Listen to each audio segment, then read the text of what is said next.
سابق army chief general Asif نواز کے بھائی اور معروف اسکالر اور تجزیہ نگار شجاع نواز نے اپنی کتاب میں انکشاف کیا ہے کہ اسامہ بن لادن کی کھوج لگانے کے لیے امریکی حکام کی مدد کرنے والوں میں ایک انٹیلیجنس افسر لیفٹیننٹ کرنل اقبال سعید خان بھی تھے،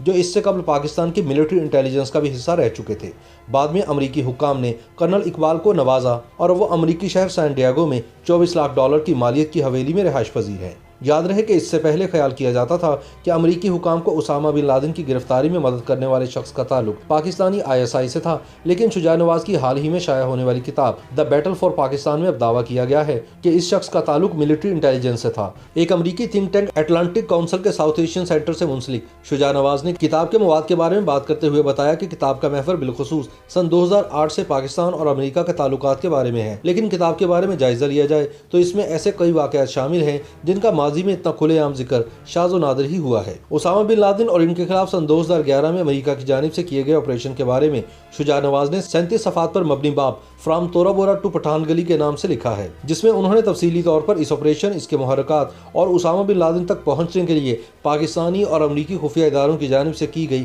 مختلف کارروائیوں کا ذکر کیا ہے۔ یاد رہے کہ گزشتہ برس ISI کے سابق سربراہ جنرل اسد درانی نے انڈین خفیہ ادارے را کے سربراہ AS دلت کے ہمراہ اپنی گفتگو پر مبنی دی اسپائی کرونیکلز میں ذکر کیا تھا کہ امریکہ کو اسامہ بن لادن کے بارے میں معلومات فراہم کرنے میں اہم کردار ایک سابق پاکستانی فوجی افسر کا تھا۔ انہوں نے کہا تھا کہ میں اس کا نام نہیں لینا چاہتا کیونکہ میں اپنے الزامات ثابت نہیں کر سکوں گا اور نہ ہی میں اس کو کوئی مشہوری دلوانا چاہتا ہوں۔ اس کو امریکہ سے $5 کروڑ کے معاوضے سے کتنا ملا میں نہیں جانتا، مگر وہ شخص اب پاکستان میں نہیں ہے۔ شجاع نواز اس معاملے پر روشنی ڈالتے ہوئے صفحہ نمبر 102 پر لکھتے ہیں، اسامہ بن لادن کی کھوج لگانے کے لیے مختلف افراد نے امریکی حکام کی مدد کی تھی، جن میں سے ایک ISI کے سابق افسر لیفٹیننٹ کرنل ریٹائرڈ اقبال سعید خان تھے، جو اس سے قبل ملٹری انٹیلیجنس کا بھی حصہ رہ چکے تھے۔ شجاع نواز لکھتے ہیں کہ اقبال سعید خان فوج میں بیلی کے نام سے بھی مشہور تھے اور فوج سے قبل از وقت ریٹائرمنٹ کے بعد انہوں نے سیکیورٹی کانٹریکٹر کا کام شروع کر دیا تھا۔ شجاع نواز لکھتے ہیں کہ غالباً اقبال سعید خان کے ایبٹ آباد کے دفتر کو امریکیوں نے جاسوسی کے لیے استعمال کیا تھا اور بعد میں انہیں امریکی آپریشن کے بارے میں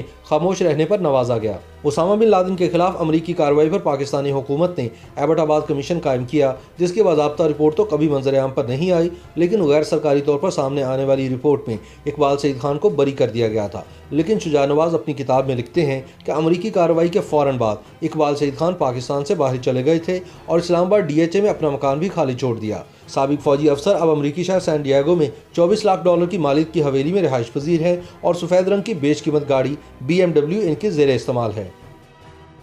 YouTube پر گوگلی نیوز دیکھنے کے لیے youtube.com کی سرچ بار میں گوگلی نیوز TV ٹائپ کریں۔ گوگلی نیوز کے پیج پر سرخ رنگ کے سبسکرپشن والے بٹن پر کلک کرنا نہ بھولیے۔ YouTube پیج پر اپلوڈ ہونے والی ویڈیوز سے باخبر رہنے کے لیے بیل آئیکن پر کلک کیجیے۔ آپ کو ہر نئی ویڈیو کے بارے میں نوٹیفیکیشن موصول ہو جائے گا۔